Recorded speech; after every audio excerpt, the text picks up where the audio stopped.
பொண்ணுக்கு வந்து குட்டி காசுலா மாதிரி ஒரு மிருகம் கிடைக்குது. இந்த மிருகத்துக்கு வந்து ஒரு டைமண்டை வந்து சாப்பிடறதுக்கு கொடுக்குறா. சாப்பிட்டதும் வயிற்றால போகணும்னு பார்த்தா பலாயிரம் மடங்கு டைமண்டாக வந்து அது திருப்பி தள்ளுது.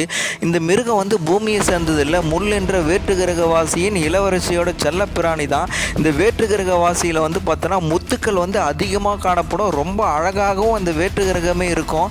அதில் வந்து பார்த்தோன்னா ரொம்ப அழகான முத்தாக எடுத்து வந்து பார்த்தோன்னா அந்த குட்டி காசுலா கொடுக்கும்போது அந்த குட்டி காசுலா வந்து பார்த்தோன்னா அதை சாப்பிட்டதை வந்து பார்த்தோன்னா பல ஆயிரம் மடங்கு வந்து பார்த்தோன்னா அழகான முத்துக்களாக வந்து திருப்பி தரும். அந்த முத்துக்களை வச்சு இவங்க வந்து பார்த்தோன்னா முத்துக்குளியல் செய்வாங்க. அது மட்டும் இல்லாமல் முத்துக்குளியல் பண்ணதுனால அவங்க முகமே வந்து பளபளப்பாகவும் இருக்கும். அவங்க பல நீண்ட காலமாக வந்து உயிரோடு வாழ்ந்துட்டு வந்திருப்பாங்க.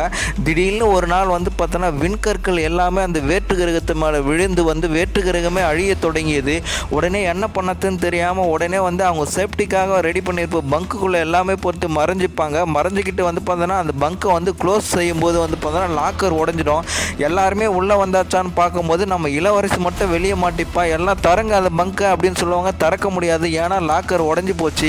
என்ன பண்ணதுன்னு தெரியாமல் இளவரசி அந்த பக்கம் திரும்பி அந்த நெருப்புக்காக நின்று கழியை உயர்த்துவா. உடனே உடம்புல இருந்து வந்து பார்த்தோன்னா ப்ளூ கலரில் அவருடைய ஆத்மா வந்து பார்த்தோன்னா பூமிக்குள்ளே போகும்.